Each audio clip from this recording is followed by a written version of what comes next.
بسم اللہ الرحمن الرحیم۔ یونس نام۔ اس سورہ کا نام حسب دستور محض علامت کے طور پر آیت 98 سے لیا گیا ہے، جس میں اشارتاً حضرت یونس کا ذکر آیا ہے۔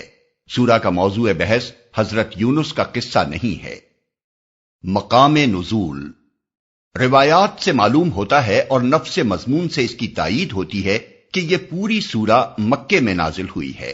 بعض لوگوں کا گمان ہے کہ اس کی بعض آیتیں مدنی دور کی ہیں، لیکن یہ محض ایک سطحی قیاس ہے۔ سلسلہ کلام پر غور کرنے سے صاف محسوس ہو جاتا ہے کہ یہ مختلف تقریروں یا مختلف مواقع پر اتری ہوئی آیتوں کا مجموعہ نہیں ہے، بلکہ شروع سے آخر تک ایک ہی مربوط تقریر ہے جو بیک وقت نازل ہوئی ہوگی، اور مضمون کلام اس بات پر صریح دلالت کر رہا ہے کہ یہ مکی دور کا کلام ہے۔ زمانہ نزول۔ زمانہ نزول کے متعلق کوئی روایت ہمیں نہیں ملی، لیکن مضمون سے ایسا ہی ظاہر ہوتا ہے کہ یہ سورت زمانہ قیام مکہ کے آخری دور میں نازل ہوئی ہوگی، کیونکہ اس کے انداز کلام سے صریح طور پر محسوس ہوتا ہے کہ مخالفین دعوت کی طرف سے مزاحمت پوری شدت اختیار کر چکی ہے۔ وہ نبی اور پیروان نبی کو اپنے درمیان برداشت کرنے کے لیے تیار نہیں ہیں۔ ان سے اب یہ امید باقی نہیں رہی ہے کہ تفہیم و تلقین سے راہ راست پر آ جائیں گے، اور اب انہیں اس انجام سے خبردار کرنے کا موقع آ گیا ہے جو نبی کو آخری اور قطعی طور پر رد کر دینے کی صورت میں انہیں لازماً دیکھنا ہوگا۔ مضمون کی یہی خصوصیات ہمیں بتاتی ہیں کہ کون سی صورتیں مکہ کے آخری دور سے تعلق رکھتی ہیں، لیکن اس سورہ میں ہجرت کی طرف بھی کوئی اشارہ نہیں پایا جاتا، اس لیے اس کا زمانہ ان صورتوں سے پہلے کا سمجھنا چاہیے جن میں کوئی نہ کوئی خفی یا جلی اشارہ ہم کو ہجرت کے متعلق ملتا ہے۔ زمانے کی اس تعیین کے بعد تاریخی پس منظر بیان کرنے کی ضرورت باقی نہیں رہتی، کیونکہ اس دور کا تاریخی پس منظر سورہ انعام اور سورہ اعراف کے دیباچوں میں بیان کیا جا چکا ہے۔ موضوع تقریر دعوت، فہمائش اور تنبیہ ہے۔ کلام کا آغاز اس طرح ہوتا ہے کہ لوگ ایک انسان کے پیغام نبوت پیش کرنے پر حیران ہیں اور اسے خواہ مخواہ ساحری کا الزام دے رہے ہیں، حالانکہ جو بات وہ پیش کر رہا ہے اس میں کوئی چیز بھی نہ تو عجیب ہی ہے اور نہ سحر و کہانت ہی سے تعلق رکھتی ہے۔ وہ تو دو اہم حقیقتوں سے تم کو آگاہ کر رہا ہے، ایک یہ کہ جو خدا اس کائنات کا خالق ہے اور اس کا انتظام عملاً چلا رہا ہے، صرف وہی تمہارا مالک و آقا ہے، اور تنہا اسی کا یہ حق ہے کہ تم اس کی بندگی کرو۔ دوسرے یہ کہ موجودہ دنیاوی زندگی کے بعد زندگی کا ایک اور دور آنے والا ہے جس میں تم دوبارہ پیدا کیے جاؤ گے، اپنی موجودہ زندگی کے پورے کارنامے کا حساب دو گے، اور اس بنیادی سوال پر جزا یا سزا پاؤ گے کہ تم نے اسی خدا کو اپنا آقا مان کر اس کے منشا کے مطابق نیک رویہ اختیار کیا یا اس کے خلاف عمل کرتے رہے۔ یہ دونوں حقیقتیں جو وہ تمہارے سامنے پیش کر رہا ہے بجائے خود امر واقعی ہیں، خواہ تم مانو یا نہ مانو۔ وہ تمہیں دعوت دیتا ہے کہ تم انہیں مان لو اور اپنی زندگی کو ان کے مطابق بنا لو۔ اس کی یہ دعوت اگر تم قبول کرو گے تو تمہارا اپنا انجام بہتر ہوگا، ورنہ خود ہی برا نتیجہ دیکھو گے۔ مباحث۔ اس تمہید کے بعد حسب ذیل مباحث ایک خاص ترتیب کے ساتھ سامنے آتے ہیں۔ ایک، وہ دلائل جو توحید ربوبیت اور حیات اخروی کے باب میں ایسے لوگوں کو عقل و ضمیر کا اطمینان بخش سکتے ہیں جو جاہلانہ تعصب میں مبتلا نہ ہوں، اور جنہیں بحث کی ہار جیت کے بجائے اصل فکر اس بات کی ہو کہ خود غلط بینی اور اس کے برے نتائج سے بچیں۔ دو، ان غلط فہمیوں کا ازالہ اور ان غفلتوں پر تنبیہ جو لوگوں کو توحید اور آخرت کا عقیدہ تسلیم کرنے میں مانع ہو رہی تھی اور ہمیشہ ہوا کرتی ہیں۔ تین، ان شبہات اور اعتراضات کا جواب جو محمد صلی اللہ علیہ وسلم کی رسالت اور آپ کے لائے ہوئے پیغام کے بارے میں پیش کیے جاتے تھے۔ چار، دوسری زندگی میں جو کچھ پیش آنے والا ہے اس کی پیشگی خبر، تاکہ انسان اس سے ہوشیار ہو کر اپنے آج کے طرز عمل کو درست کر لے اور بعد میں پچھتانے کی نوبت نہ آئے۔ 5. اس امر پر تنبیہ کہ دنیا کی موجودہ زندگی دراصل امتحان کی زندگی ہے، اور اس امتحان کے لیے تمہارے پاس بس اتنی ہی مہلت ہے جب تک تم اس دنیا میں سانس لے رہے ہو۔ اس وقت کو اگر تم نے ضائع کر دیا اور نبی کی ہدایت قبول کر کے امتحان کی کامیابی کا سامان نہ کیا تو پھر کوئی دوسرا موقع تمہیں ملنا نہیں ہے۔ اس نبی کا آنا اور اس قرآن کے ذریعے تم کو علم حقیقت کا بہم پہنچایا جانا وہ بہترین اور ایک ہی موقع ہے جو تمہیں مل رہا ہے۔ اس سے فائدہ نہ اٹھاؤ گے تو بعد کی ابدی زندگی میں ہمیشہ ہمیشہ پچھتاؤ گے۔ 6. ان کھلی کھلی جہالتوں اور ضلالتوں پر اشارہ جو لوگوں کی زندگی میں صرف اس وجہ سے پائی جا رہی تھیں کہ وہ خدائی ہدایت کے بغیر جی رہے تھے۔ اس سلسلے میں نوح علیہ السلام کا قصہ مختصراً اور موسیٰ علیہ السلام کا قصہ ذرا تفصیل کے ساتھ بیان کیا گیا ہے، جس سے 4 باتیں ذہن نشین کرنی مطلوب ہیں۔ اول یہ کہ محمد صلی اللہ علیہ وسلم کے ساتھ جو معاملہ تم لوگ کر رہے ہو وہ اس سے ملتا جلتا ہے جو نوح اور موسیٰ علیہ السلام کے ساتھ تمہارے پیش رو کر چکے ہیں، اور یقین رکھو کہ اس طرز عمل کا جو انجام وہ دیکھ چکے ہیں وہی تمہیں بھی دیکھنا پڑے گا۔ دوم یہ کہ محمد صلی اللہ علیہ وسلم اور ان کے ساتھیوں کو آج جس بے بسی و کمزوری کے حال میں تم دیکھ رہے ہو اس سے کہیں یہ نہ سمجھ لینا کہ صورتحال ہمیشہ یہی رہے گی۔ تمہیں خبر نہیں ہے کہ ان لوگوں کی پشت پر وہی خدا ہے جو موسیٰ و ہارون کی پشت پر تھا، اور وہ ایسے طریقے سے حالات کی بساط الٹ دیتا ہے جس تک کسی کی نگاہ نہیں پہنچ سکتی۔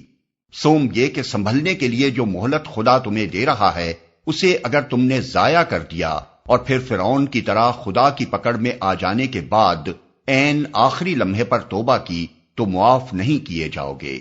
چہارم یہ کہ جو لوگ محمد صلی اللہ علیہ وسلم پر ایمان لائے تھے وہ مخالف ماحول کی انتہائی شدت اور اس کے مقابلے میں اپنی بے چارگی دیکھ کر مایوس نہ ہوں، اور انہیں معلوم ہو کہ ان حالات میں ان کو کس طرح کام کرنا چاہیے۔ نیز وہ اس امر پر بھی متنبہ ہو جائیں کہ جب اللہ تعالیٰ اپنے فضل سے ان کو اس حالت سے نکال دے تو کہیں وہ اس روش پر نہ چل پڑیں جو بنی اسرائیل نے مصر سے نجات پا کر اختیار کی۔ آخر میں اعلان کیا گیا ہے کہ یہ عقیدہ اور یہ مسلک ہے جس پر چلنے کی اللہ نے اپنے پیغمبر کو ہدایت کی ہے، اس میں قطعاً کوئی ترمیم نہیں کی جا سکتی۔ جو اسے قبول کرے گا وہ اپنا بھلا کرے گا، اور جو اس کو چھوڑ کر غلط راہوں میں بھٹکے گا وہ اپنا ہی کچھ بگاڑے گا۔ بسم اللہ الرحمن الرحیم، اللہ کے نام سے جو رحمان و رحیم ہے۔ الف لام را،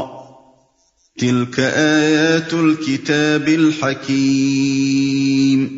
الف لام را، یہ اس کتاب کی آیات ہیں جو حکمت و دانش سے لبریز ہے۔ اس تمہیدی فقرے میں ایک لطیف تنبیہ مضمر ہے۔ نادان لوگ یہ سمجھ رہے تھے کہ پیغمبر قرآن کے نام سے جو کلام ان کو سنا رہا ہے وہ محض زبان کی جادوگری ہے، شاعرانہ پرواز تخیل ہے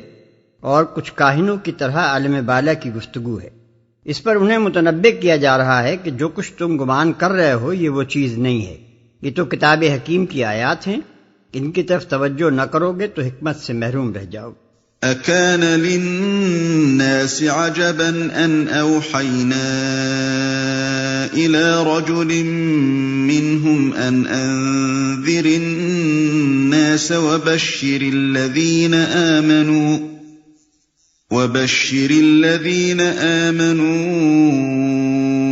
ان لهم قدم صدق عند ربهم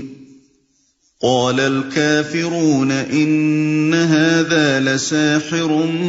مبین۔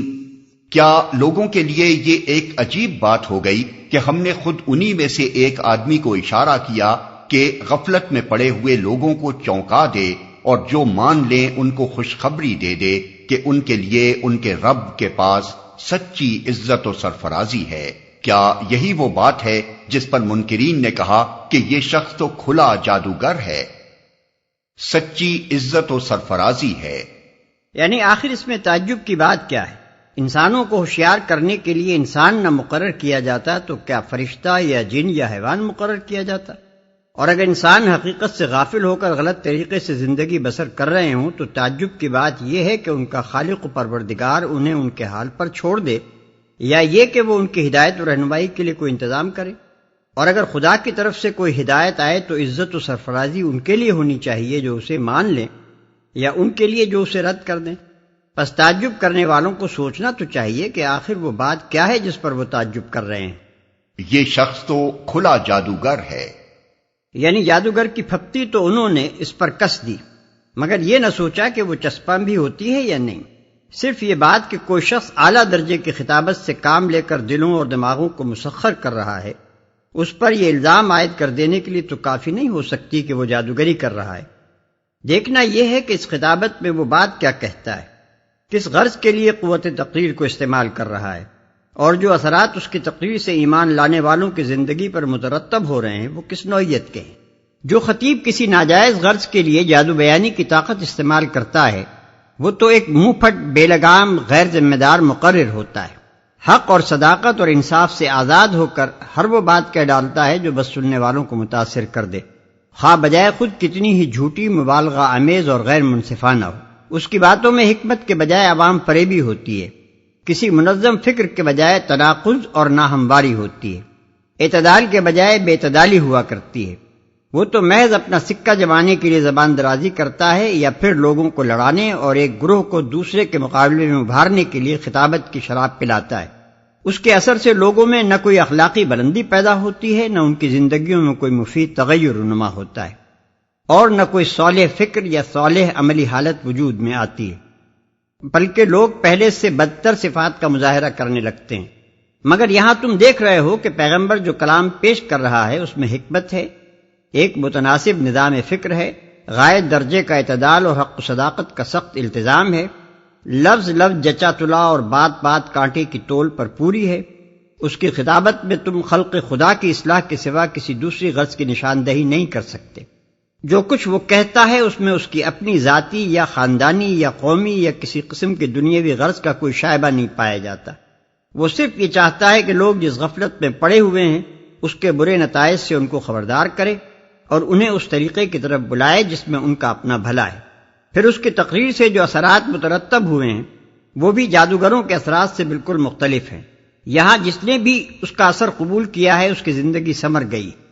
وہ پہلے سے زیادہ بہتر اخلاق کا انسان بن گیا ہے، اور اس کے سارے طرز عمل میں خیر و صلاح کی شان نمایاں ہو گئی ہے۔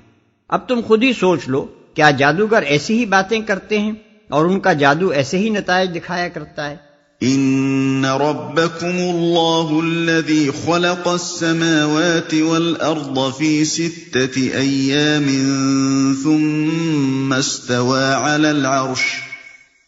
ثم استوى على العرش يدبر الامر ما من شفیع الا من بعد اذنه ذلكم الله ربكم فاعبدوه افلا تذکرون۔ حقیقت یہ ہے کہ تمہارا رب وہی خدا ہے جس نے آسمانوں اور زمین کو 6 دنوں میں پیدا کیا، پھر تخت حکومت پر جلوہ گر ہوا اور کائنات کا انتظام چلا رہا ہے۔ کوئی شفاعت یعنی سفارش کرنے والا نہیں ہے الا یہ کہ اس کی اجازت کے بعد شفاعت کرے۔ یہی اللہ تمہارا رب ہے، لہذا تم اسی کی عبادت کرو، پھر کیا تم ہوش میں نہ آؤ گے؟ اور کائنات کا انتظام چلا رہا ہے، یعنی پیدا کر کے وہ معطل نہیں ہو گیا، بلکہ اپنی پیدا کی ہوئی کائنات کے تخت سلطنت پر وہ خود جلوہ فرما ہوا، اور اب سارے جہان کا انتظام عملاً اسی کے ہاتھ میں ہے۔ نادان لوگ سمجھتے ہیں کہ خدا نے کائنات کو پیدا کر کے یوں ہی چھوڑ دیا ہے کہ خود جس طرح چاہے چلتی رہے، یا دوسروں کے حوالے کر دیا ہے کہ وہ اس میں جیسا چاہیں تصرف کریں۔ قرآن اس کے برعکس یہ حقیقت پیش کرتا ہے کہ اللہ تعالیٰ اپنی تخلیق کی اس پوری کارگاہ پر آپ ہی حکمرانی کر رہا ہے، تمام اختیارات اس کے اپنے ہاتھ میں ہیں، ساری زمام اقتدار پر وہ خود قابض ہے، کائنات کے گوشے گوشے میں ہر وقت ہر آن جو کچھ ہو رہا ہے براہ راست اس کے حکم یا اذن سے ہو رہا ہے۔ اس جہان ہستی کے ساتھ اس کا تعلق صرف اتنا ہی نہیں ہے کہ وہ کبھی اسے وجود میں لایا تھا، بلکہ ہمہ وقت وہی اس کا مدبر و منتظم ہے، اسی کے قائم رکھنے سے یہ قائم ہے اور اسی کے چلانے سے یہ چل رہا ہے۔ اس کی اجازت کے بعد شفاعت کرے، یعنی دنیا کی تدبیر و انتظام میں کسی دوسرے کا دخیل ہونا تو درکنار، کوئی اتنا اختیار بھی نہیں رکھتا کہ خدا سے سفارش کر کے اس کا کوئی فیصلہ بدلوا دے یا کسی کی قسمت بنوا دے یا بگڑوا دے۔ زیادہ سے زیادہ کوئی جو کچھ کر سکتا ہے وہ بس اتنا ہے کہ خدا سے دعا کرے، مگر اس کی دعا کا قبول ہونا یا نہ ہونا بالکل خدا کی مرضی پر منحصر ہے۔ خدا کی خدائی میں اتنا زوردار کوئی نہیں ہے کہ اس کی بات چل کر رہے اور اس کی سفارش ٹل نہ سکے اور وہ عرش کا پایا پکڑ کر بیٹھ جائے اور اپنی بات منوا کر ہی رہے۔ تم اسی کی عبادت کرو۔ اوپر کے 3 فقروں میں حقیقت نفس الامری کا بیان تھا کہ فی الواقع خدا ہی تمہارا رب ہے۔ اب یہ بتایا جا رہا ہے کہ اس امر واقعی کی موجودگی میں تمہارا طرز عمل کیا ہونا چاہیے۔ جب واقعہ یہ ہے کہ ربوبیت بالکلیہ خدا کی ہے تو اس کا لازمی تقاضا یہ ہے کہ تم صرف اسی کی عبادت کرو۔ پھر جس طرح ربوبیت کا لفظ 3 مفہومات پر مشتمل ہے، یعنی پروردگاری، مالکی و آقائی اور فرمانروائی، اسی طرح اس کے بالمقابل عبادت کا لفظ بھی 3 مفہومات پر مشتمل ہے، یعنی پرستش، غلامی اور اطاعت۔ خدا کے واحد پروردگار ہونے سے لازم آتا ہے کہ انسان اسی کا شکر گزار ہو، اسی سے دعائیں مانگے اور اسی کے آگے محبت و عقیدت سے سر جھکائے۔ یہ عبادت کا پہلا مفہوم ہے۔ خدا کے واحد مالک و آقا ہونے سے لازم آتا ہے کہ انسان اس کا بندہ و غلام بن کر رہے، اس کے مقابلے میں خود مختارانہ رویہ نہ اختیار کرے اور اس کے سوا کسی اور کی ذہنی یا عملی غلامی قبول نہ کرے۔ یہ عبادت کا دوسرا مفہوم ہے۔ خدا کے واحد فرمانروا ہونے سے لازم آتا ہے کہ انسان اس کے حکم کی اطاعت اور اس کے قانون کی پیروی کرے، نہ خود اپنا حکمران بنے اور نہ اس کے سوا کسی دوسرے کی حاکمیت تسلیم کرے۔ یہ عبادت کا تیسرا مفہوم ہے۔ پھر کیا تم ہوش میں نہ آؤ گے؟ یعنی جب یہ حقیقت تمہارے سامنے کھول دی گئی ہے اور تم کو صاف صاف بتا دیا گیا ہے کہ اس حقیقت کی موجودگی میں تمہارے لیے صحیح طرز عمل کیا ہے، تو کیا اب بھی تمہاری آنکھیں نہ کھلیں گی اور انہی غلط فہمیوں میں پڑے رہو گے جن کی بنا پر تمہاری زندگی کا پورا رویہ اب تک حقیقت کے خلاف رہا ہے؟ إِلَيْهِ مَرْجِعُكُمْ جَمِيعًا وَعْدَ اللَّهِ حَقًّا إِنَّهُ يَبْدَأُ الْخَلْقَ ثُمَّ يُعِيدُهُ لِيَجْزِيَ الَّذِينَ آمَنُوا وَعَمِلُوا الصَّالِحَاتِ بِالْقِسْطِ وَالَّذِينَ كَفَرُوا لَهُمْ شَرَابٌ مِّنْ حَمِيمٍ وَعَذَابٌ أَلِيمٌ بِمَا كَانُوا يَكْفُرُونَ۔ اسی کی طرف تم سب کو پلٹ کر جانا ہے،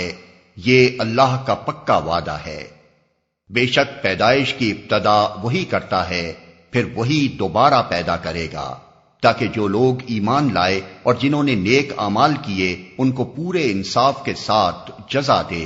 اور جنہوں نے کفر کا طریقہ اختیار کیا وہ کھولتا ہوا پانی پئیں اور دردناک سزا بھگتیں اس انکار حق کی پاداش میں جو وہ کرتے رہے۔ اسی کی طرف تم سب کو پلٹ کر جانا ہے۔ یہ نبی کی تعلیم کا دوسرا بنیادی اصول ہے۔ اصل اول یہ کہ تمہارا رب صرف اللہ ہے، لہذا اسی کی عبادت کرو، اور اصل دوم یہ کہ تمہیں اس دنیا سے واپس جا کر اپنے رب کو حساب دینا ہے، پھر وہی دوبارہ پیدا کرے گا۔ یہ فقرہ دعوے اور دلیل دونوں کا مجموعہ ہے۔ دعویٰ یہ ہے کہ خدا دوبارہ انسان کو پیدا کرے گا، اور اس پر دلیل یہ دی گئی ہے کہ اسی نے پہلی مرتبہ انسان کو پیدا کیا۔ جو شخص یہ تسلیم کرتا ہو کہ خدا نے خلق کی ابتدا کی ہے اور اس سے بجز ان دہریوں کے جو محض پادریوں کے مذہب سے بھاگنے کے لیے خلق بے خالق جیسے احمقانہ نظریے کو اوڑھنے پر آمادہ ہو گئے، اور کون انکار کر سکتا ہے؟ وہ اس بات کو ناممکن یا بعید از فہم قرار نہیں دے سکتا کہ وہی خدا اس خلق کا پھر اعادہ کرے گا، اس انکار حق کی پاداش میں جو وہ کرتے رہے۔ یہ وہ ضرورت ہے جس کی بنا پر اللہ تعالیٰ انسان کو دوبارہ پیدا کرے گا۔ اوپر جو دلیل دی گئی وہ یہ بات ثابت کرنے کے لیے کافی تھی کہ خلق کا اعادہ ممکن ہے اور اسے مستبعد سمجھنا درست نہیں ہے۔ اب یہ بتایا جا رہا ہے کہ یہ اعادہ خلق عقل و انصاف کی روح سے ضروری ہے، اور یہ ضرورت تخلیق ثانیہ کے سوا کسی دوسرے طریقے سے پوری نہیں ہو سکتی۔ خدا کو اپنا واحد رب مان کر جو لوگ صحیح بندگی کا رویہ اختیار کریں وہ اس کے مستحق ہیں کہ انہیں اپنے اس بجا طرز عمل کی پوری جزا ملے، اور جو لوگ حقیقت سے انکار کر کے اس کے خلاف زندگی بسر کریں وہ بھی اس کے مستحق ہیں کہ وہ اپنے اس بیجا طرز عمل کا برا نتیجہ دیکھیں۔ یہ ضرورت اگر موجودہ دنیاوی زندگی میں پوری نہیں ہو رہی ہے، اور ہر شخص جو ہٹ درم نہیں ہے جانتا ہے کہ نہیں ہو رہی ہے، تو اسے پورا کرنے کے لیے یقیناً دوبارہ زندگی ناگزیر ہے۔ هو الذي جعل الشمس ضياء والقمر نورا وقدره منازل لتعلموا عدد السنين والحساب ما خلق الله ذلك إلا بالحق يفصل الآيات لقوم يعلمون۔ وہی ہے جس نے سورج کو اجیالا بنایا اور چاند کو چمک دی، اور چاند کے گھٹنے بڑھنے کی منزلیں ٹھیک ٹھیک مقرر کر دیں تاکہ تم اس سے برسوں اور تاریخوں کے حساب معلوم کرو۔ اللہ نے یہ سب کچھ کھیل کے طور پر نہیں بلکہ بامقصد ہی بنایا ہے۔ وہ اپنی نشانیوں کو کھول کھول کر پیش کر رہا ہے ان لوگوں کے لیے جو علم رکھتے ہیں۔ ان فی اختلاف اللیل والنہار وما خلق اللہ فی السماوات والارض لآیات لقوم یتقون۔ یقیناً رات اور دن کے الٹ پھیر میں اور ہر اس چیز میں جو اللہ نے زمین اور آسمانوں میں پیدا کی ہے نشانیاں ہیں ان لوگوں کے لیے جو غلط بینی و غلط روی سے بچنا چاہتے ہیں۔ یہ عقیدہ آخرت کی تیسری دلیل ہے۔ کائنات میں اللہ تعالیٰ کے جو کام ہر طرف نظر آ رہے ہیں، جن کے بڑے بڑے نشانات سورج اور چاند اور لیل و نہار کی گردش کی صورت میں ہر شخص کے سامنے موجود ہیں، ان سے اس بات کا نہایت واضح ثبوت ملتا ہے کہ اس عظیم الشان کارگاہ ہستی کا خالق کوئی بچہ نہیں جس نے محض کھیلنے کے لیے سب کچھ بنایا ہو اور پھر دل بھر لینے کے بعد یوں ہی اس گھروندے کو توڑ پھوڑ ڈالے۔ صریح طور پر نظر آ رہا ہے کہ اس کے ہر کام میں نظم ہے، حکمت ہے، مصلحتیں ہیں، اور ذرے ذرے کی پیدائش میں گہری مقصدیت پائی جاتی ہے۔ پس جب وہ حکیم ہے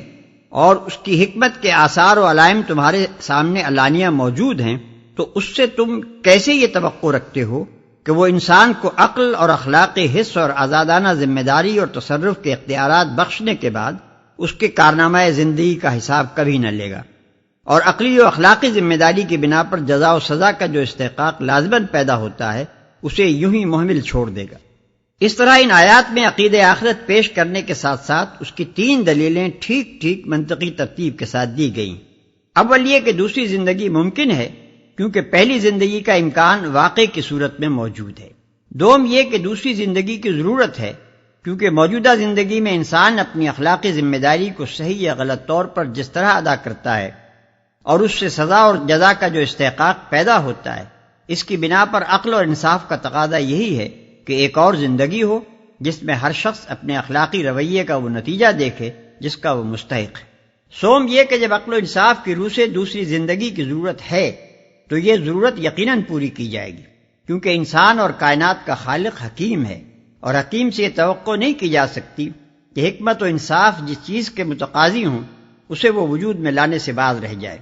غور سے دیکھا جائے تو معلوم ہوگا کہ زندگی بعد موت کو استدلال سے ثابت کرنے کے لیے یہی تین دلیلیں ممکن ہیں اور یہی کافی بھی ہیں۔ ان دلیلوں کے بعد اگر کسی چیز کی کسر باقی رہ جاتی ہے تو وہ صرف یہ ہے کہ انسان کو آنکھوں سے دکھا دیا جائے کہ جو چیز ممکن ہے، جس کے وجود میں آنے کی ضرورت بھی ہے اور جس کو وجود میں لانا خدا کی حکمت کا تقاضا بھی ہے، وہ دیکھ یہ تیرے سامنے موجود ہے۔ لیکن یہ کسر بہرحال موجودہ دنیاوی زندگی میں پوری نہیں کی جائے گی، کیونکہ دیکھ کر ایمان لانا کوئی معنی نہیں رکھتا۔ اللہ تعالیٰ انسان کا جو امتحان لینا چاہتا ہے وہ تو ہے ہی یہ کہ وہ حس اور مشاہدے سے بالاتر حقیقتوں کو خالص نظر و فکر اور استدلال صحیح کے ذریعے سے مانتا ہے یا نہیں۔ اس سلسلے میں ایک اور اہم مضمون بھی بیان فرما دیا گیا ہے جو گہری توجہ کا مستحق ہے۔ فرمایا کہ اللہ اپنی نشانیوں کو کھول کھول کر پیش کر رہا ہے ان لوگوں کے لیے جو علم رکھتے ہیں، اور اللہ کی پیدا کی ہوئی ہر چیز میں نشانیاں ہیں ان لوگوں کے لیے جو غلط بینی و غلط روی سے بچنا چاہتے ہیں۔ اس کا مطلب یہ ہے کہ اللہ تعالیٰ نے نہایت حکیمانہ طریقے سے زندگی کے مظاہر میں ہر طرف وہ آثار پھیلا رکھے ہیں جو ان مظاہر کے پیچھے چھپی ہوئی حقیقتوں کی صاف صاف نشاندہی کر رہے ہیں، لیکن ان نشانات سے حقیقت تک صرف وہ لوگ رسائی حاصل کر سکتے ہیں جن کے اندر یہ دو صفات موجود ہوں۔ ایک یہ کہ وہ جاہلانہ تعصبات سے پاک ہو کر علم حاصل کرنے کے ان ذرائع سے کام لیں جو اللہ نے انسان کو دیے۔ دوسرے یہ کہ ان کے اندر خود یہ خواہش موجود ہو کہ غلطی سے بچیں اور صحیح راستہ اختیار کریں۔ ان الذين لا يرجون لقاءنا ورضوا بالحياة الدنيا واطمأنوا بها والذين هم عن آياتنا غافلون أولئك مأواهم النار بما كانوا يكسبون۔ حقیقت یہ ہے کہ جو لوگ ہم سے ملنے کی توقع نہیں رکھتے اور دنیا کی زندگی ہی پر راضی اور مطمئن ہو گئے ہیں، اور جو لوگ ہماری نشانیوں سے غافل ہیں، ان کا آخری ٹھکانہ جہنم ہوگا، ان برائیوں کی پاداش میں جن کا اکتساب وہ اپنے اس غلط عقیدے اور غلط طرز عمل کی وجہ سے کرتے رہے۔ یہاں پھر دعوے کے ساتھ ساتھ اس کی دلیل بھی اشارتاً بیان کر دی گئی ہے۔ دعویٰ یہ ہے کہ عقیدہ آخرت کے انکار کا لازمی اور قطعی نتیجہ جہنم ہے، اور دلیل یہ ہے کہ اس عقیدے سے منکر یا خالی الذہن ہو کر انسان ان برائیوں کا اکتساب کرتا ہے جن کی سزا جہنم کے سوا اور کچھ نہیں ہو سکتی۔ یہ ایک حقیقت ہے اور ہزارہ سال کے انسانی رویے کا تجربہ اس بات پر شاہد ہے۔ جو لوگ خدا کے سامنے اپنے آپ کو ذمہ دار اور جواب دہ نہیں سمجھتے، جو اس بات کا کوئی اندیشہ نہیں رکھتے کہ انہیں آخر کار خدا کو اپنے پورے کارنامہ حیات کا حساب دینا ہے، جو اس مفروضے پر کام کرتے ہیں کہ زندگی بس یہی دنیا کی زندگی ہے، جن کے نزدیک کامیابی اور ناکامی کا معیار صرف یہ ہے کہ اس دنیا میں آدمی نے کس قدر خوشحالی، آسائش، شہرت اور طاقت حاصل کی، اور جو اپنے انہی مادہ پرستانہ تخیلات کی بنا پر آیات الہی کو ناقابل توجہ سمجھتے ہیں، ان کی پوری زندگی غلط ہو کر رہ جاتی ہے۔ وہ دنیا میں شتر بے مہار بن کر رہتے ہیں، نہایت برے اخلاق و اوصاف کا اکتساب کرتے ہیں، خدا کی زمین کو ظلم و فساد اور فسق و فجور سے بھر دیتے ہیں، اور اس بنا پر جہنم کے مستحق بن جاتے ہیں۔ یہ عقیدہ آخرت پر ایک اور نوعیت کی دلیل ہے۔ پہلی 3 دلیلیں عقلی استدلال کے قبیل سے تھیں، اور یہ تجربی استدلال کے قبیل سے ہے۔ یہاں اسے صرف اشارتاً بیان کیا گیا ہے، مگر قرآن میں مختلف مواقع پر ہمیں اس کی تفصیل ملتی ہے۔ اس استدلال کا خلاصہ یہ ہے کہ انسان کا انفرادی رویہ اور انسانی گروہوں کا اجتماعی رویہ کبھی اس وقت تک درست نہیں ہوتا جب تک یہ شعور اور یہ یقین انسانی سیرت کی بنیاد میں پیوست نہ ہو کہ ہم کو خدا کے سامنے اپنے اعمال کا جواب دینا ہے۔ اب غور طلب یہ ہے کہ آخر ایسا کیوں ہے؟ کیا وجہ ہے کہ اس شعور و یقین کے غائب یا کمزور ہوتے ہی انسانی سیرت و کردار کی گاڑی برائی کی راہ پر چل پڑتی ہے؟ اگر عقیدہ آخرت حقیقت نفس العملی کے مطابق نہ ہوتا اور اس کا انکار حقیقت کے خلاف نہ ہوتا تو ممکن نہ تھا کہ اس اقرار و انکار کے یہ نتائج ایک لزومی شان کے ساتھ مسلسل ہمارے تجربے میں آتے۔ ایک ہی چیز سے پہم صحیح نتائج کا برآمد ہونا اور اس کے عدم سے نتائج کا ہمیشہ غلط ہو جانا اس بات کا قطعی ثبوت ہے کہ وہ چیز بجائے خود صحیح ہے۔ اس کے جواب میں بسا اوقات یہ دلیل پیش کی جاتی ہے کہ بہت سے منکرین آخرت ایسے ہیں جن کا فلسفہ اخلاق اور دستور عمل سراسر دہریت و مادہ پرستی پر مبنی ہے، پھر بھی وہ اچھی خاصی پاک سیرت رکھتے ہیں اور ان سے ظلم و فساد اور فسق و فجور کا ظہور نہیں ہوتا، بلکہ وہ اپنے معاملات میں نیک اور خلق خدا کے خدمت گزار ہوتے ہیں۔ لیکن اس استدلال کی کمزوری بادنا تأمل واضح ہو جاتی ہے۔ تمام مادہ پرستانہ لادینی فلسفوں اور نظامات فکر کی جانچ پڑتال کر کے دیکھ لیا جائے، کہیں ان اخلاقی خوبیوں اور عملی نیکیوں کے لیے کوئی بنیاد نہ ملے گی جن کا خراج تحسین ان نیکوکار دہریوں کو دیا جاتا ہے۔ کسی منطق سے یہ ثابت نہیں کیا جا سکتا کہ ان لادینی فلسفوں میں راست بازی، امانت، دیانت، وفائے عہد، عدل، رحم، فیاضی، ایثار، ہمدردی، ضبط نفس، عفت، حق شناسی اور ادائے حقوق کے لیے محرکات موجود ہیں۔ خدا اور آخرت کو نظر انداز کر دینے کے بعد اخلاق کے لیے اگر کوئی قابل عمل نظام بن سکتا ہے تو وہ صرف افادیت یعنی یوٹیلیٹیرینزم کی بنیادوں پر بن سکتا ہے۔ باقی تمام اخلاقی فلسفے محض فرضی اور کتابی ہیں، نہ کہ عملی، اور افادیت جو اخلاق پیدا کرتی ہے اسے خواہ کتنی ہی وسعت دی جائے،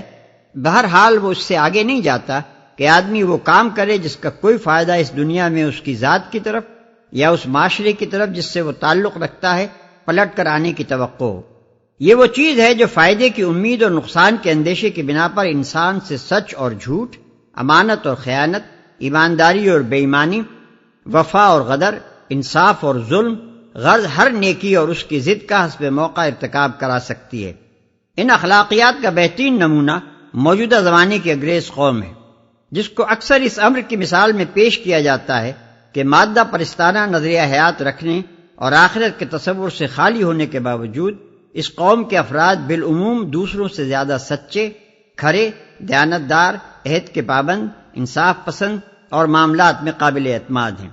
لیکن حقیقت یہ ہے کہ افادی اخلاقیات کی ناپائیداری کا سب سے زیادہ نمایاں عملی ثبوت ہم کو اسی قوم کے کردار میں ملتا ہے۔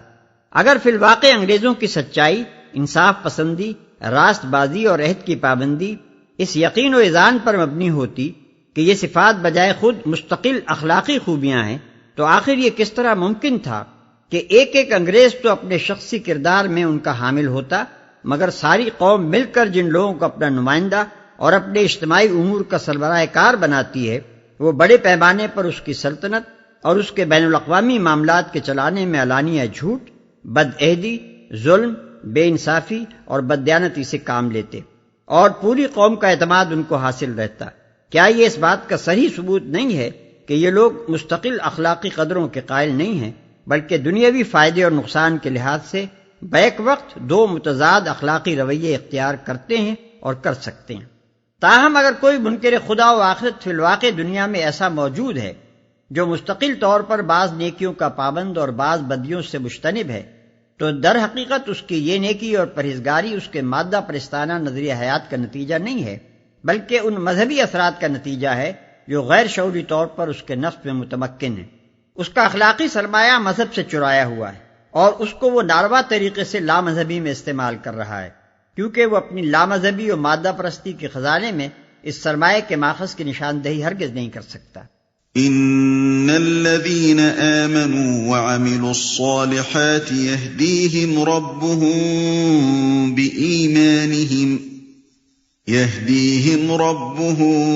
بإيمانهم تجري من تحتهم الأنهار في جنات النعيم۔ اور یہ بھی حقیقت ہے کہ جو لوگ ایمان لائے، یعنی جنہوں نے ان صداقتوں کو قبول کر لیا جو اس کتاب میں پیش کی گئی ہیں، اور نیک اعمال کرتے رہے، انہیں ان کا رب ان کے ایمان کی وجہ سے سیدھی راہ چلائے گا، نعمت بھری جنتوں میں ان کے نیچے نہریں بہیں گی۔ اس جملے پر سے سرسری طور پر نہ گزر جائیے، اس کے مضمون کی ترتیب گہری توجہ کے مستحق ہے۔ ان لوگوں کو آخرت کی زندگی میں جنت کیوں ملے گی؟ اس لیے کہ وہ دنیا کی زندگی میں سیدھی راہ چلے، ہر کام میں، ہر شعبہ زندگی میں، ہر انفرادی و اجتماعی معاملے میں انہوں نے برحق طریقہ اختیار کیا اور باطل طریقوں کو چھوڑ دیا۔ یہ ہر قدم پر زندگی کے ہر موڑ اور ہر دوراہے پر ان کو صحیح اور غلط، حق اور باطل، راست اور ناراست کی تمیز کیسے حاصل ہوئی،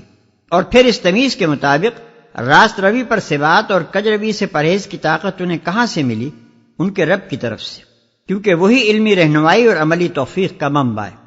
ان کا رب انہیں یہ ہدایت اور یہ توفیق کیوں دیتا رہا؟ ان کے ایمان کی وجہ سے۔ یہ نتائج جو اوپر بیان ہوئے ہیں کس ایمان کے نتائج؟ اس ایمان کے نہیں جو محض مان لینے کے معنی میں ہو، بلکہ اس ایمان کے جو سیرت و کردار کی روح بن جائے اور جس کی طاقت سے اخلاق و اعمال میں صلاح کا ظہور ہونے لگے۔ اپنی جسمانی زندگی میں آپ خود دیکھتے ہیں کہ بقائے حیات، تندرستی، قوت کار اور لذت زندگانی کا حصول صحیح قسم کی غذا پر موقوف ہوتا ہے، لیکن یہ نتائج اس تغذیہ کے نہیں ہوتے جو محض کھا لینے کے معنی میں ہو، بلکہ اس تغذیہ کے ہوتے ہیں جو ہضم ہو کر خون بنے اور رگ رگ میں پہنچ کر ہر حصہ جسم کو وہ طاقت بخشے جس سے وہ اپنے حصے کا کام ٹھیک ٹھیک کرنے لگے۔ بالکل اسی طرح اخلاقی زندگی میں بھی ہدایت یابی، راست بینی، راست روی اور بالآخر فلاح و کامیابی کا حصول صحیح عقائد پر موقوف ہے، مگر یہ نتائج ان عقائد کے نہیں ہیں جو محض زبان پر جاری ہوں یا دل و دماغ کے کسی گوشے میں بیکار پڑے ہوئے ہوں، بلکہ ان عقائد کے ہیں جو نفس کے اندر جذب و پیوست ہو کر انداز فکر اور مذاق طبع اور افتاد مزاج بن جائیں اور سیرت و کردار اور رویہ زندگی کی صورت میں نمایاں ہوں۔ خدا کے قانون طبیعی میں وہ شخص جو کھا کر نہ کھانے والے کی طرح رہے ان انعامات کا مستحق نہیں ہوتا جو کھا کر ہضم کرنے والے کے لیے رکھے گئے ہیں۔ پھر کیوں توقع کی جائے کہ اس کے قانون اخلاقی میں وہ شخص جو مان کر نہ ماننے والے کی طرح رہے ان انعامات کا مستحق ہو سکتا ہے جو مان کر صالح بننے والے کے لیے رکھے گئے۔ دعواهم فيها سبحانك اللهم وتحيتهم فيها سلام وآخر دعواهم أن الحمد لله رب العالمين۔ وہاں ان کی صدا یہ ہوگی کہ پاک ہے تو اے خدا، ان کی دعا یہ ہوگی کہ سلامتی ہو، اور ان کی ہر بات کا خاتمہ اس پر ہوگا کہ ساری تعریف اللہ رب العالمین ہی کے لیے ہے۔ یہاں ایک لطیف انداز میں یہ بتایا گیا ہے کہ دنیا کے دارالامتحان سے کامیاب ہو کر نکلنے اور نعمت بھری جنتوں میں پہنچ جانے کے بعد یہ نہیں ہوگا کہ یہ لوگ بس وہاں پہنچتے ہی سامان عیش پر بھوکوں کی طرح ٹوٹ پڑیں گے اور ہر طرف سے لاؤ حوریں، لاؤ شراب اور بجے چنگ و رباب کی صدائیں بلند ہونے لگیں گی، جیسا کہ جنت کا نام سنتے ہی بعض کج فہم حضرات کے ذہن میں اس کا نقشہ گھومنے لگتا ہے، بلکہ در حقیقت صالح اہل ایمان دنیا میں افکار عالیہ اور اخلاق فاضلہ اختیار کر کے اپنے جذبات کو سنوار کر، اپنی خواہشات کو سدھار کر اور اپنی سیرت و کردار کو پاکیزہ بنا کر جس قسم کی بلند ترین شخصیتیں اپنی ذات میں بہم پہنچائیں گے وہی دنیا کے ماحول سے مختلف جنت کے پاکیزہ ترین ماحول میں اور زیادہ نکھر کر ابھر آئیں گی، اور ان کے وہی اوصاف جو دنیا میں انہوں نے پرورش کیے تھے وہاں اپنی پوری شان کے ساتھ ان کی سیرت میں جلوہ گر ہوں گے۔ ان کا محبوب ترین مشغلہ وہی اللہ کی حمد و تقدیس ہوگا جس سے دنیا میں وہ مانوس تھے، اور ان کی سوسائٹی میں وہی ایک دوسرے کی سلامتی چاہنے کا جذبہ کار فرما ہوگا جسے دنیا میں انہوں نے اپنے اجتماعی رویے کی روح بنایا تھا۔ وَلَوْ يُعَجِّلُ اللَّهُ لِلنَّاسِ الشَّرَّ اسْتِعْجَالَهُم بِالْخَيْرِ لَقُضِيَ إِلَيْهِمْ أَجَلُهُمْ فَنَذَرُ الَّذِينَ لَا يَرْجُونَ لِقَاءَنَا فِي طُغْيَانِهِمْ يَعْمَهُونَ۔ اگر کہیں اللہ لوگوں کے ساتھ برا معاملہ کرنے میں بھی اتنی ہی جلدی کرتا جتنی وہ دنیا کی بھلائی مانگنے میں جلدی کرتے ہیں تو ان کی مہلت عمل کبھی کی ختم کر دی گئی ہوتی، مگر ہمارا یہ طریقہ نہیں ہے، اس لیے ہم ان لوگوں کو جو ہم سے ملنے کی توقع نہیں رکھتے ان کی سرکشی میں بھٹکنے کے لیے چھوٹ دے دیتے ہیں۔ اگر کہیں اللہ لوگوں کے ساتھ برا معاملہ کرنے میں بھی اتنی ہی جلدی کرتا۔ اوپر کے تمہیدی فقروں کے بعد اب نصیحت اور تفہیم کی تقریر شروع ہوتی ہے۔ اس تقریر کو پڑھنے سے پہلے اس کے پس منظر سے متعلق دو باتیں پیش نظر رکھنی چاہیے۔ ایک یہ کہ اس تقریر سے تھوڑی مدت پہلے وہ مسلسل اور سخت بلا انگیز قحط ختم ہوا تھا جس کی مصیبت سے اہل مکہ چیخ اٹھے تھے۔ اس قحط کے زمانے میں قریش کے متکبرین کی اکڑی ہوئی گردنیں بہت جھک گئی تھیں، دعائیں اور زاریاں کرتے تھے، بت پرستی میں کمی آ گئی تھی، خدائے واحد کی طرف رجوع بڑھ گیا تھا، اور نوبت یہ آ گئی تھی کہ آخر کار ابو سفیان نے آ کر نبی صلی اللہ علیہ وسلم سے درخواست کی کہ آپ خدا سے اس بلا کو ٹالنے کے لیے دعا کریں۔ مگر جب قحط دور ہو گیا، بارشیں ہونے لگی اور خوشحالی کا دور آیا تو ان لوگوں کی وہی سرکشیاں اور بدعمالیاں اور دین حق کے خلاف وہی سرگرمیاں پھر شروع ہو گئیں، اور جو دل خدا کی طرف رجوع کرنے لگے تھے وہ پھر اپنی سابق غفلتوں میں ڈوب گئے۔ ملاحظہ ہو النحل آیت 113، المؤمنون آیات 75-77، الدخان آیات 10-16۔ دوسرے یہ کہ نبی صلی اللہ علیہ وسلم جب کبھی ان لوگوں کو انکار حق کی پاداش سے ڈراتے تھے تو یہ لوگ جواب میں کہتے تھے کہ تم جس عذاب الہی کی دھمکیاں دیتے ہو وہ آخر آ کیوں نہیں جاتا، اس کے آنے میں دیر کیوں لگ رہی ہے؟ اسی پر فرمایا جا رہا ہے کہ خدا لوگوں پر رحم و کرم فرمانے میں جتنی جلدی کرتا ہے ان کو سزا دینے اور ان کے گناہوں پر پکڑ لینے میں اتنی جلدی نہیں کرتا۔ تم چاہتے ہو کہ جس طرح اس نے تمہاری دعائیں سن کر بلائے قحط جلدی سے دور کر دی، اسی طرح وہ تمہارے چیلنج سن کر اور تمہاری سرکشیاں دیکھ کر عذاب بھی فوراً بھیج دے، لیکن خدا کا طریقہ یہ نہیں ہے۔ لوگ خواہ کتنی ہی سرکشیاں کیے جائیں وہ ان کو پکڑنے سے پہلے سنبھلنے کا کافی موقع دیتا ہے، پیہم تنبیہات بھیجتا ہے اور رسی ڈھیلی چھوڑے رکھتا ہے، یہاں تک کہ جب رعایت کی حد ہو جاتی ہے تب پاداش عمل کا قانون نافذ کیا جاتا ہے۔ یہ تو ہے خدا کا طریقہ، اور اس کے برعکس کم ظرف انسانوں کا طریقہ وہ ہے جو تم نے اختیار کیا کہ جب مصیبت آئی تو خدا یاد آنے لگا، بل بلانا اور گڑگڑانا شروع کر دیا، اور جہاں راحت کا دور آیا کہ سب کچھ بھول گئے۔ یہی وہ لچھن ہیں جن سے قومیں اپنے آپ کو عذاب الہی کا مستحق بناتی ہیں۔ وَإِذَا مَسَّ الْإِنسَانَ الضُّرُّ دَعَانَا لِجَنبِهِ أَوْ قَاعِدًا أَوْ قَائِمًا فَلَمَّا كَشَفْنَا عَنْهُ ضُرَّهُ مَرَّ كَأَن لَّمْ يَدْعُنَا إِلَى ضُرٍّ مَّسَّهُ كَذَلِكَ زُيِّنَ لِلْمُسْرِفِينَ مَا كَانُوا يَعْمَلُونَ۔ انسان کا حال یہ ہے کہ جب اس پر کوئی سخت وقت آتا ہے تو کھڑے اور بیٹھے اور لیٹے ہم کو پکارتا ہے، مگر جب ہم اس کی مصیبت ٹال دیتے ہیں تو ایسا چل نکلتا ہے کہ گویا اس نے کبھی اپنے کسی برے وقت پر ہم کو پکارا ہی نہ تھا۔ اس طرح حد سے گزر جانے والوں کے لیے ان کے کرتوت خوشنما بنا دیے گئے ہیں۔ وَلَقَدْ أَهْلَكْنَا الْقُرُونَ مِنْ قَبْلِكُمْ لَمَّا ظَلَمُوا وَجَاءَتْهُمْ رُسُلُهُم بِالْبَيِّنَاتِ وَمَا كَانُوا لِيُؤْمِنُوا كَذَلِكَ نَجْزِي الْقَوْمَ الْمُجْرِمِينَ۔ لوگوں، تم سے پہلے کی قوموں کو جو اپنے اپنے زمانے میں برسر عروج تھیں ہم نے ہلاک کر دیا جب انہوں نے ظلم کی روش اختیار کی اور ان کے رسول ان کے پاس کھلی کھلی نشانیاں لے کر آئے اور انہوں نے ایمان لا کر ہی نہ دیا۔ اس طرح ہم مجرموں کو ان کے جرائم کا بدلہ دیا کرتے ہیں۔ لوگوں، تم سے پہلے کی قوموں کو، اصل میں لفظ قرن استعمال ہوا ہے، جس سے مراد عام طور پر تو عربی زبان میں ایک عہد کے لوگ ہوتے ہیں، لیکن قرآن مجید میں جس انداز سے مختلف مواقع پر اس لفظ کو استعمال کیا گیا ہے اس سے ایسا محسوس ہوتا ہے کہ قرن سے مراد وہ قوم ہے جو اپنے دور میں برسر عروج اور کلی یا جزئی طور پر امامت عالم پر سرفراز رہی ہو۔ ایسی قوم کی ہلاکت لازماً یہی معنی نہیں رکھتی کہ اس کی نسل کو بالکل غارت ہی کر دیا جائے، بلکہ اس کا مقام عروج و امامت سے گرا دیا جانا، اس کی تہذیب و تمدن کا تباہ ہو جانا، اس کے تشخص کا مٹ جانا اور اس کے اجزاء کا پارا پارا ہو کر دوسری قوموں میں گم ہو جانا، یہ بھی ہلاکت ہی کی ایک صورت ہے۔ جب انہوں نے ظلم کی روش اختیار کی۔ یہ لفظ ظلم ان محدود معنوں میں نہیں ہے جو عام طور پر اس سے مراد لیے جاتے ہیں، بلکہ یہ ان تمام گناہوں پر حاوی ہے جو انسان بندگی کی حد سے گزر کر کرتا ہے۔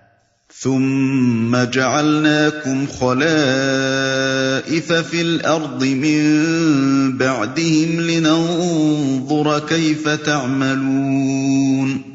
اب ان کے بعد ہم نے تم کو زمین میں ان کی جگہ دی ہے تاکہ دیکھیں تم کیسے عمل کرتے ہو۔ خیال رہے کہ خطاب اہل عرب سے ہو رہا ہے اور ان سے کہا یہ جا رہا ہے کہ پچھلی قوموں کو اپنے اپنے زمانے میں کام کرنے کا موقع دیا گیا تھا، مگر انہوں نے آخر کار ظلم و بغاوت کی روش اختیار کی، اور جو انبیاء ان کو راہ راست دکھانے کے لیے بھیجے گئے تھے ان کی بات انہوں نے نہ مانی، اس لیے وہ ہمارے امتحان میں ناکام ہوئی اور میدان سے ہٹا دی گئی۔ اب اے اہل عرب، تمہاری باری آئی ہے، تمہیں ان کی جگہ کام کرنے کا موقع دیا جاتا ہے، تم اس امتحان گاہ میں کھڑے ہو جس سے تمہارے پیش رو ناکام ہو کر نکالے جا چکے ہیں۔ اگر تم نہیں چاہتے کہ تمہارا انجام بھی وہی ہو جو ان کا ہوا تو اس موقع سے جو تمہیں دیا جا رہا ہے صحیح فائدہ اٹھاؤ، پچھلی قوموں کی تاریخ سے سبق لو اور ان غلطیوں کا اعادہ نہ کرو جو ان کی تباہی کی موجب ہوئیں۔ وَإِذَا تُتْلَى عَلَيْهِمْ آيَاتُنَا بَيِّنَاتٍ قَالَ الَّذِينَ لَا يَرْجُونَ لِقَاءَنَا ائْتِ بِقُرْآنٍ غَيْرِ هَذَا أَوْ بَدِّلْهُ قُلْ مَا يَكُونُ لِي أَنْ أُبَدِّلَهُ مِنْ تِلْقَاءِ نَفْسِي إِنْ أَتَّبِعُ إِلَّا مَا يُوحَى إِلَيَّ إِنِّي أَخَافُ إِنْ عَصَيْتُ رَبِّي عَذَابَ يَوْمٍ عَظِيمٍ۔ جب انہیں ہماری صاف صاف باتیں سنائی جاتی ہیں تو وہ لوگ جو ہم سے ملنے کی توقع نہیں رکھتے کہتے ہیں کہ اس کے بجائے کوئی اور قرآن لاؤ یا اس میں کچھ ترمیم کرو۔ اے محمد ان سے کہو میرا یہ کام نہیں ہے کہ اپنی طرف سے اس میں کوئی تغیر و تبدل کر لوں، میں تو بس اس وحی کا پیرو ہوں جو میرے پاس بھیجی جاتی ہے۔ اگر میں اپنے رب کی نافرمانی کروں تو مجھے ایک بڑے ہولناک دن کے عذاب کا ڈر ہے۔ اس کے بجائے کوئی اور قرآن لاؤ یا اس میں کچھ ترمیم کرو۔ ان کا یہ قول اول تو اس مفروضے پر مبنی تھا کہ محمد صلی اللہ علیہ وسلم جو کچھ پیش کر رہے ہیں یہ خدا کی طرف سے نہیں ہے بلکہ ان کے اپنے دماغ کی تصنیف ہے، اور اس کو خدا کی طرف منسوب کر کے انہوں نے صرف اس لیے پیش کیا ہے کہ ان کی بات کا وزن بڑھ جائے۔ دوسرے ان کا مطلب یہ تھا کہ یہ تم نے توحید اور آخرت اور اخلاقی پابندیوں کی بحث کیا چھیڑ دی؟ اگر رہنمائی کے لیے اٹھے ہو تو کوئی ایسی چیز پیش کرو جس سے قوم کا بھلا ہو اور اس کی دنیا بنتی نظر آئے۔ تاہم اگر تم اپنی اس دعوت کو بالکل نہیں بدلنا چاہتے تو کم از کم اس میں اتنی لچک ہی پیدا کرو کہ ہمارے اور تمہارے درمیان کم و بیش پر مصالحت ہو سکے، پھر ہم تمہاری مانیں کچھ تم ہماری مان لو، تمہاری توحید میں کچھ ہمارے شرک کے لیے، تمہاری خدا پرستی میں کچھ ہماری نفس پرستی اور دنیا پرستی کے لیے، اور تمہارے عقیدہ آخرت میں کچھ ہماری ان امیدوں کے لیے بھی گنجائش نکلنی چاہیے کہ دنیا میں ہم جو چاہیں کرتے رہیں، آخرت میں ہماری کسی نہ کسی طرح نجات ضرور ہو جائے گی۔ پھر تمہارے یہ قطعی اور حتمی اخلاقی اصول بھی ہمارے لیے ناقابل قبول ہیں، ان میں کچھ ہمارے تعصبات کے لیے، کچھ ہمارے رسم و رواج کے لیے، کچھ ہماری شخصی اور قومی اغراض کے لیے، اور کچھ ہماری خواہشات نفس کے لیے بھی جگہ نکلنی چاہیے۔ کیوں نہ ایسا ہو کہ دین کے مطالبات کا ایک مناسب دائرہ ہماری اور تمہاری رضامندی سے طے ہو جائے، اور اس میں ہم خدا کا حق ادا کر دیا کریں، اس کے بعد ہمیں آزاد چھوڑ دیا جائے کہ جس طرح اپنی دنیا کے کام چلانا چاہتے ہیں چلائیں، مگر تم یہ غضب کر رہے ہو کہ پوری زندگی کو اور سارے معاملات کو توحید و آخرت کے عقیدے اور شریعت کے ضابطے سے کس دینا چاہتے ہو۔ ایک بڑے ہولناک دن کے عذاب کا ڈر ہے۔ یہ اوپر کی دونوں باتوں کا جواب ہے۔ اس میں یہ بھی کہہ دیا گیا کہ میں اس کتاب کا مصنف نہیں ہوں بلکہ یہ وحی کے ذریعے سے میرے پاس آئی ہے جس میں کسی رد و بدل کا مجھے اختیار نہیں، اور یہ بھی کہ اس معاملے میں مصالحت کا قطعاً کوئی امکان نہیں ہے۔ قبول کرنا ہو تو اس پورے دین کو جو کا تو قبول کرو، ورنہ پورے کو رد کر دو۔ قل لو شاء اللہ ما تلوته علیکم ولا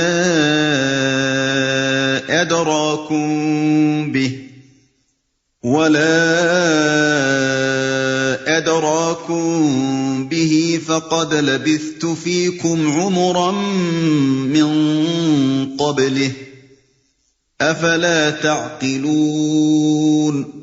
اور کہو اگر اللہ کی مشیت یہی ہوتی تو میں یہ قرآن تمہیں کبھی نہ سناتا اور اللہ تمہیں اس کی خبر تک نہ دیتا۔ آخر اس سے پہلے میں ایک عمر تمہارے درمیان گزار چکا ہوں، کیا تم عقل سے کام نہیں لیتے؟ یہ ایک زبردست دلیل ہے ان کے اس خیال کی تردید میں کہ محمد صلی اللہ علیہ وسلم قرآن کو خود اپنے دل سے گھڑ کر خدا کی طرف منسوب کر رہے ہیں، اور محمد صلی اللہ علیہ وسلم کے اس دعوے کی تائید میں کہ وہ خود اس کے مصنف نہیں ہیں بلکہ یہ خدا کی طرف سے بذریعہ وحی ان پر نازل ہو رہا ہے۔ دوسرے تمام دلائل تو پھر نسبتاً دور کی چیز تھے، مگر محمد صلی اللہ علیہ وسلم کی زندگی تو ان لوگوں کے سامنے کی چیز تھی۔ آپ نے نبوت سے پہلے پورے 40 سال ان کے درمیان گزارے تھے، ان کے شہر میں پیدا ہوئے اور ان کی آنکھوں کے سامنے بچپن گزارا، جوان ہوئے، ادھیڑ عمر کو پہنچے، رہنا سہنا ملنا جلنا لین دین شادی بیاہ غرض ہر قسم کا معاشرتی تعلق انہی کے ساتھ تھا، اور آپ کی زندگی کا کوئی پہلو ان سے چھپا ہوا نہ تھا۔ ایسی جانی بوجھی اور دیکھی بھالی چیز سے زیادہ کھلی شہادت اور کیا ہو سکتی تھی؟ آپ کی زندگی میں 2 باتیں بالکل عیا تھیں جنہیں مکے کے لوگوں میں سے ایک ایک شخص جانتا تھا۔ ایک یہ کہ نبوت سے پہلے کی پوری 40 سالہ زندگی میں آپ نے کوئی ایسی تعلیم، تربیت اور صحبت نہیں پائی جس سے آپ کو وہ معلومات حاصل ہوتی جن کے چشمے یکایک دعوی نبوت کے ساتھ ہی آپ کی زبان سے پھوٹنے شروع ہو گئے۔ اس سے پہلے کبھی آپ ان مسائل سے دلچسپی لیتے ہوئے، ان مباحث پر گفتگو کرتے ہوئے اور ان خیالات کا اظہار کرتے ہوئے نہیں دیکھے گئے جو اب قرآن کی ان پے در پے صورتوں میں زیر بحث آ رہے تھے۔ حد یہ ہے کہ اس پورے 40 سال کے دوران میں کبھی آپ کے کسی گہرے دوست اور کسی قریب ترین رشتہ دار نے بھی آپ کی باتوں اور آپ کی حرکات و سکنات میں کوئی ایسی چیز محسوس نہیں کی جسے اس عظیم الشان دعوت کی تمہید کہا جا سکتا ہو جو آپ نے اچانک 40ویں سال کو پہنچ کر دینی شروع کر دی۔ یہ اس بات کا صریح ثبوت تھا کہ قرآن آپ کے اپنے دماغ کی پیداوار نہیں ہے بلکہ خارج سے آپ کے اندر آئی ہوئی چیز ہے، اس لیے کہ انسانی دماغ اپنی عمر کے کسی مرحلے میں بھی ایسی کوئی چیز پیش نہیں کر سکتا جس کے نشو و نما اور ارتقاء کے واضح نشانات اس سے پہلے کے مرحلوں میں نہ پائے جاتے ہوں۔ یہی وجہ ہے کہ مکے کے بعض چالاک لوگوں نے جب خود محسوس کر لیا کہ قرآن کو آپ کے دماغ کی پیداوار قرار دینا صریح طور پر ایک لغو الزام ہے، تو آخر کو انہوں نے یہ کہنا شروع کر دیا کہ کوئی اور شخص ہے جو محمد کو یہ باتیں سکھا دیتا ہے۔ لیکن یہ دوسری بات پہلی بات سے بھی زیادہ لغو تھی، کیونکہ مکہ تو درکنار پورے عرب میں کوئی اس قابلیت کا آدمی نہ تھا جس پر انگلی رکھ کر کہہ دیا جاتا کہ یہ اس کلام کا مصنف ہے یا ہو سکتا ہے۔ ایسی قابلیت کا آدمی کسی سوسائٹی میں چھپا کیسے رہ سکتا ہے؟ دوسری بات جو آپ کی سابق زندگی میں بالکل نمایاں تھی وہ یہ تھی کہ جھوٹ، فریب، جال، مکاری، عیاری اور اس قبیل کے دوسرے اوصاف میں سے کسی کا ادنا شائبہ تک آپ کی سیرت میں نہ پایا جاتا۔ پوری سوسائٹی میں کوئی ایسا نہ تھا جو یہ کہہ سکتا ہو کہ اس 40 سال کی یکجائی معاشرت میں آپ سے کسی ایسی صفت کا تجربہ اسے ہوا ہے۔ برعکس اس کے جن جن لوگوں کو بھی آپ سے سابقہ پیش آیا تھا وہ آپ کو ایک نہایت سچے، بے داغ اور قابل اعتماد یعنی امین کی حیثیت ہی سے جانتے تھے۔ نبوت سے 5 ہی سال پہلے تعمیر کعبہ کے سلسلے میں وہ مشہور واقعہ پیش آ چکا تھا جس میں حجر اسود کو نصب کرنے کے معاملے پر قریش کے مختلف خاندان جھگڑ پڑے تھے، اور آپس میں طے ہوا تھا کہ کل صبح پہلا شخص جو حرم میں داخل ہوگا اسی کو پنچ مان لیا جائے گا۔ دوسرے روز وہ شخص محمد صلی اللہ علیہ وسلم تھے جو وہاں داخل ہوئے۔ آپ کو دیکھتے ہی سب لوگ پکار اٹھے، ھذا الامین رضینا ھذا محمد، یہ بالکل راست باز آدمی ہے، ہم اس پر راضی ہیں، یہ تو محمد ہے۔ اس طرح آپ کو نبی مقرر کرنے سے پہلے اللہ تعالیٰ پورے قبیلہ قریش سے بھرے مجمع میں آپ کے امین ہونے کی شہادت لے چکا تھا۔ اب یہ گمان کرنے کی کیا گنجائش تھی کہ جس شخص نے تمام عمر کبھی اپنی زندگی کے کسی چھوٹے سے چھوٹے معاملے میں بھی جھوٹ، جال اور فریب سے کام نہ لیا تھا، وہ یکایک اتنا بڑا جھوٹ اور ایسا عظیم الشان جال و فریب لے کر اٹھ کھڑا ہوا کہ اپنے ذہن سے کچھ باتیں تصنیف کی اور ان کو پورے زور اور تحدی کے ساتھ خدا کی طرف منسوب کرنے لگا۔ اسی بنا پر اللہ تعالیٰ نبی صلی اللہ علیہ وسلم سے فرماتا ہے کہ ان کے اس بےہودہ الزام کے جواب میں ان سے کہو کہ اللہ کے بندو کچھ عقل سے تو کام لو، میں کوئی باہر سے آیا ہوا اجنبی آدمی نہیں ہوں، تمہارے درمیان اس سے پہلے ایک عمر گزار چکا ہوں، میری سابق زندگی کو دیکھتے ہوئے تم کیسے یہ توقع مجھ سے کر سکتے ہو کہ میں خدا کی تعلیم اور اس کے حکم کے بغیر یہ قرآن تمہارے سامنے پیش کر سکتا تھا۔ فمن اظلم ممن افترى على الله كذبا او كذب بآياته انه لا يفلح المجرمون۔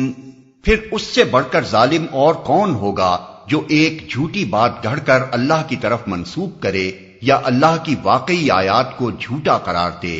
یقیناً مجرم کبھی فلاح نہیں پا سکتے۔ یا اللہ کی واقعی آیات کو جھوٹا قرار دے، یعنی اگر یہ آیات خدا کی نہیں ہیں اور میں انہیں خود تصنیف کر کے آیات الہی کی حیثیت سے پیش کر رہا ہوں تو مجھ سے بڑا ظالم کوئی نہیں، اور اگر یہ واقعی اللہ کی آیات ہیں اور تم ان کو جھٹلا رہے ہو تو پھر تم سے بڑا بھی کوئی ظالم نہیں۔ یقیناً مجرم کبھی فلاح نہیں پا سکتے۔ بعض نادان لوگ فلاح کو طویل عمر یا دنیاوی خوشحالی یا دنیاوی فروغ کے معنی میں لے لیتے ہیں، اور پھر اس آیت سے یہ نتیجہ نکالنا چاہتے ہیں کہ جو شخص نبوت کا دعویٰ کر کے جیتا رہے یا دنیا میں پھلے پھولے یا اس کی دعوت کو فروغ نصیب ہو اسے نبی برحق مان لینا چاہیے کیونکہ اس نے فلاح پائی۔ اگر وہ نبی برحق نہ ہوتا تو جھوٹا دعویٰ کرتے ہی مار ڈالا جاتا یا بھوکوں مار دیا جاتا اور دنیا میں اس کی بات چلنے ہی نہ پاتی۔ لیکن یہ احمقانہ استدلال صرف وہی شخص کر سکتا ہے جو نہ تو قرآنی اصطلاح فلاح کا مفہوم جانتا ہو، نہ اس قانون امحال سے واقف ہو جو قرآن کے بیان کے مطابق اللہ تعالیٰ نے مجرموں کے لیے مقرر فرمایا ہے، اور نہ یہی سمجھتا ہو کہ اس سلسلہ بیان میں یہ فقرہ کس معنی میں آیا ہے۔ اول تو یہ بات کہ مجرم فلاح نہیں پا سکتے اس سیاق میں اس حیثیت سے فرمائی ہی نہیں گئی ہے کہ یہ کسی کے دعوی نبوت کو پرکھنے کا معیار ہے جس سے عام لوگ جانچ کر خود فیصلہ کر لیں کہ جو مدعی نبوت فلاح پا رہا ہو اس کے دعوے کو مانیں اور جو فلاح نہ پا رہا ہو اس کا انکار کر دیں، بلکہ یہاں تو یہ بات اس معنی میں کہی گئی ہے کہ میں یقین کے ساتھ جانتا ہوں کہ مجرموں کو فلاح نصیب نہیں ہو سکتی، اس لیے میں خود تو یہ جرم نہیں کر سکتا کہ نبوت کا جھوٹا دعویٰ کروں، البتہ تمہارے متعلق مجھے یقین ہے کہ تم سچے نبی کو جھٹلانے کا جرم کر رہے ہو، اس لیے تمہیں فلاح نصیب نہیں ہوگی۔ پھر فلاح کا لفظ بھی قرآن میں دنیاوی فلاح کے محدود معنی میں نہیں آیا ہے، بلکہ اس سے مراد وہ پائیدار کامیابی ہے جو کسی خسران پر منتج ہونے والی نہ ہو، قطع نظر اس سے کہ دنیاوی زندگی کے اس ابتدائی مرحلے میں اس کے اندر کامیابی کا کوئی پہلو ہو یا نہ ہو سکتا ہے کہ ایک داعی ضلالت دنیا میں مزے سے جیے، خوب پھلے پھولے اور اس کی گمراہی کو بڑا فروغ نصیب ہو، مگر یہ قرآن کی اصطلاح میں فلاح نہیں، عین خسران ہے۔ اور یہ بھی ہو سکتا ہے کہ ایک داعی حق دنیا میں سخت مصیبتوں سے دوچار ہو، شدت آلام سے نڈھال ہو کر یا ظالموں کی دسترازیوں کا شکار ہو کر دنیا سے جلدی رخصت ہو جائے اور کوئی اسے مان کر نہ دے، مگر یہ قرآن کی زبان میں خسران نہیں، عین فلاح ہے۔ علاوہ برئیں قرآن میں جگہ جگہ یہ بات پوری تشریح کے ساتھ بیان کی گئی ہے کہ اللہ تعالیٰ مجرموں کو پکڑنے میں جلدی نہیں کیا کرتا، بلکہ انہیں سنبھلنے کے لیے کافی مہلت دیتا ہے، اور اگر وہ اس مہلت سے ناجائز فائدہ اٹھا کر اور زیادہ بگڑتے ہیں تو اللہ کی طرف سے ان کو ڈھیل دی جاتی ہے، اور بسا اوقات ان کو نعمتوں سے نوازا جاتا ہے تاکہ وہ اپنے نفس کی چھپی ہوئی تمام شرارتوں کو پوری طرح ظہور میں لے آئیں اور اپنے عمل کی بنا پر اس سزا کے مستحق ہو جائیں جس کے وہ اپنی بری صفات کی وجہ سے فی الحقیقت مستحق ہیں۔ پس اگر کسی جھوٹے مدعی کی رسی دراز ہو رہی ہو اور اس پر دنیاوی فلاح کی برسات برس رہی ہو تو سخت غلطی ہوگی اگر اس کی اس حالت کو اس کے برسر ہدایت ہونے کی دلیل سمجھا جائے۔ خدا کا قانون امہال و استدراج جس طرح تمام مجرموں کے لیے عام ہے، اسی طرح جھوٹے مدعیان نبوت کے لیے بھی ہے، اور ان کے اس سے مستثنی ہونے کی کوئی دلیل نہیں ہے۔ پھر شیطان کو قیامت تک کے لیے جو مہلت اللہ تعالی نے دی ہے، اس میں بھی یہ استثناء کہیں مذکور نہیں ہے کہ تیرے اور تو سارے فریب چلنے دیے جائیں گے، لیکن اگر تو اپنی طرف سے کوئی نبی کھڑا کرے گا تو یہ فریب نہ چلنے دیا جائے گا۔ ممکن ہے کوئی شخص ہماری اس بات کے جواب میں وہ آیت پیش کرے جو سورۃ الحاقہ آیات 44 تا 47 میں ارشاد ہوئی ہے کہ وَلَوْ تَقَوَّلَ عَلَيْنَا بَعْضَ الْأَقَاوِيلِ لَأَخَذْنَا مِنْهُ بِالْيَمِينِ ثُمَّ لَقَطَعْنَا مِنْهُ الْوَتِينَ، یعنی اگر محمد نے خود گھڑ کر کوئی بات ہمارے نام سے کہی ہوتی تو ہم اس کا ہاتھ پکڑ لیتے اور اس کی رگے دل کاٹ ڈالتے۔ لیکن اس آیت میں جو بات کہی گئی ہے وہ تو یہ ہے کہ جو شخص فی الواقع خدا کی طرف سے نبی مقرر کیا گیا ہو، وہ اگر جھوٹی بات گھڑ کر وحی کی حیثیت سے پیش کرے تو فوراً پکڑا جائے۔ اس سے یہ استدلال کرنا کہ جو مدعی نبوت پکڑا نہیں جا رہا ہے وہ ضرور سچا ہے، ایک منطقی مغالطے کے سوا کچھ نہیں ہے۔ خدا کے قانون امہال و استدراج میں جو استثناء اس آیت سے ثابت ہو رہا ہے وہ صرف سچے نبی کے لیے ہے۔ اس سے یہ نتیجہ نہیں نکلتا کہ جو شخص نبوت کا جھوٹا دعویٰ کرے وہ بھی اس سے مستثنیٰ کیا گیا ہے۔ ظاہر بات ہے کہ سرکاری ملازموں کے لیے حکومت نے جو قانون بنایا ہو اس کا اطلاق صرف انہی لوگوں پر ہوگا جو واقعی سرکاری ملازم ہوں۔ رہے وہ لوگ جو جعلی طور پر اپنے آپ کو ایک سرکاری عہدیدار کی حیثیت سے پیش کریں تو ان پر ضابطۂ ملازمت کا نفاذ نہ ہوگا، بلکہ ان کے ساتھ وہی معاملہ کیا جائے گا جو ضابطۂ فوجداری کے تحت عام بدماشوں اور مجرموں کے ساتھ کیا جاتا ہے۔ علاوہ بری سورۃ الحاقہ کی اس آیت میں جو کچھ فرمایا گیا ہے وہ بھی اس غرض کے لیے نہیں فرمایا گیا کہ لوگوں کو نبی کے پرکھنے کا یہ معیار بتایا جائے کہ اگر پردہ غیب سے کوئی ہاتھ نمودار ہو کر اس کی رگے دل اچانک کاٹ لے تو سمجھیں کہ جھوٹا ہے، ورنہ مان لیں کہ سچا ہے۔ نبی کے صادق یا کاذب ہونے کی جانچ اگر اس کی سیرت، اس کے کام اور اس چیز سے جو وہ پیش کر رہا ہو ممکن نہ ہوتی تو ایسے غیر معقول معیار تجویز کرنے کی ضرورت پیش آ سکتی تھی۔ وَيَعْبُدُونَ مِن دُونِ اللَّهِ مَا لَا يَضُرُّهُمْ وَلَا يَنفَعُهُمْ وَيَقُولُونَ هَؤُلَاءِ شُفَعَاؤُنَا عِندَ اللَّهِ قُلْ أَتُنَبِّئُونَ اللَّهَ بِمَا لَا يَعْلَمُ فِي السَّمَاوَاتِ وَلَا فِي الْأَرْضِ سُبْحَانَهُ وَتَعَالَى عَمَّا يُشْرِكُونَ۔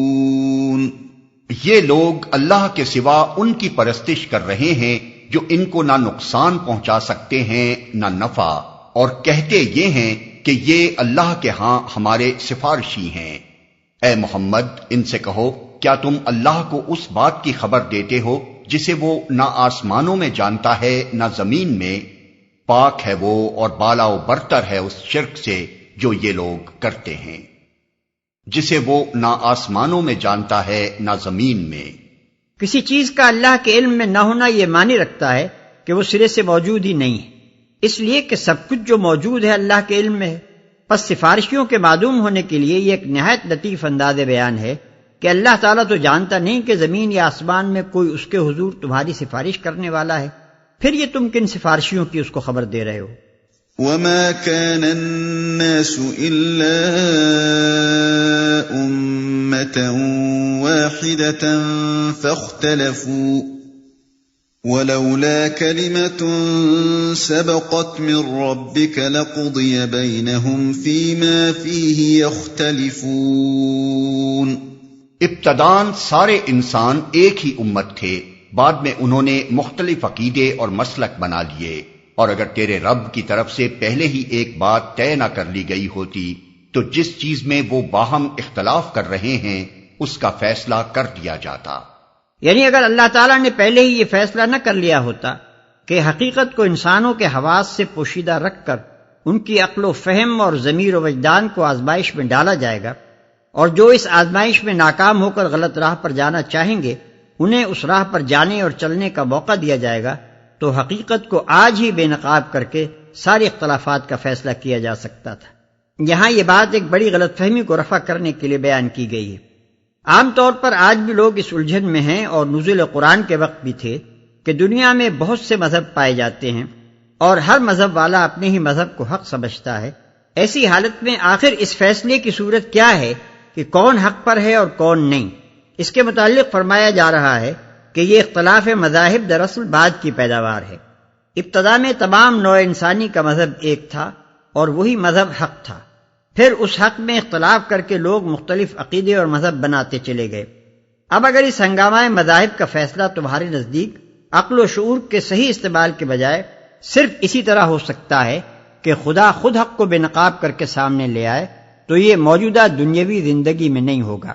دنیا کی یہ زندگی تو ہے ہی امتحان کے لیے، اور یہاں سارا امتحان اسی بات کا ہے کہ تم حق کو دیکھے بغیر عقل و شعور سے پہچانتے ہو یا نہیں۔ وَيَقُولُونَ لَوْلَا أُنزِلَ عَلَيْهِ آيَةٌ مِّن رَّبِّهِ فَقُلْ إِنَّمَا الْغَيْبُ لِلَّهِ فَانتَظِرُوا إِنِّي مَعَكُم مِّنَ الْمُنتَظِرِينَ۔ اور یہ جو وہ کہتے ہیں کہ اس نبی پر اس کے رب کی طرف سے کوئی نشانی کیوں نہ اتاری گئی، تو ان سے کہو غیب کا مالک و مختار تو اللہ ہی ہے، اچھا انتظار کرو، میں بھی تمہارے ساتھ انتظار کرتا ہوں۔ اس کے رب کی طرف سے کوئی نشانی کیوں نہ اتاری گئی؟ یعنی اس بات کی نشانی کہ یہ واقعی نبی برحق ہے اور جو کچھ پیش کر رہا ہے وہ بالکل درست ہے۔ اس سلسلے میں یہ بات پیش نظر رہے کہ نشانی کے لیے ان کا یہ مطالبہ کچھ اس بنا پر نہ تھا کہ وہ سچے دل سے دعوت حق کو قبول کرنے اور اس کے تقاضوں کے مطابق اپنے اخلاق کو، عادت کو، نظام معاشرت و تمدن کو، غرض اپنی پوری زندگی کو ڈھال لینے کے لیے تیار تھے، اور بس اس وجہ سے ٹھہرے ہوئے تھے کہ نبی کی تائید میں کوئی نشانی ابھی انہوں نے ایسی نہیں دیکھی تھی جس سے انہیں اس کی نبوت کا یقین آ جائے۔ اصل بات یہ تھی کہ نشانی کا یہ مطالبہ محض ایمان نہ لانے کے لیے ایک بہانے کے طور پر پیش کیا جاتا تھا۔ جو کچھ بھی ان کو دکھایا جاتا اس کے بعد وہ یہی کہتے کہ کوئی نشانی تو ہم کو دکھائی ہی نہیں گئی، اس لیے کہ وہ ایمان لانا چاہتے نہ تھے۔ دنیاوی زندگی کے ظاہری پہلو کو اختیار کرنے میں یہ جو آزادی ان کو حاصل تھی کہ نفس کی خواہشات و رغبات کے مطابق جس طرح چاہیں کام کریں اور جس چیز میں لذت یا فائدہ محسوس کریں اس کے پیچھے لگ جائیں، اس کو چھوڑ کر وہ ایسی غیبی حقیقتوں یعنی توحید و آخرت کو ماننے کے لیے تیار نہ تھے جنہیں مان لینے کے بعد ان کو اپنا سارا نظام حیات مستقل اخلاقی اصولوں کی بندش میں باندھنا پڑ جاتا۔ میں بھی تمہارے ساتھ انتظار کرتا ہوں، یعنی جو کچھ اللہ نے اتارا ہے وہ تو میں نے پیش کر دیا، اور جو اس نے نہیں اتارا وہ میرے اور تمہارے لیے غیب ہے جس پر سوائے خدا کے کسی کا اختیار نہیں۔ وہ چاہے تو اتارے اور نہ چاہے تو نہ اتارے۔ اب اگر تمہارا ایمان لانا اسی پر موقوف ہے کہ جو کچھ خدا نے نہیں اتارا ہے وہ اترے تو اس کے انتظار میں بیٹھے رہو، میں بھی دیکھوں گا کہ تمہاری یہ ضد پوری کی جاتی ہے یا نہیں۔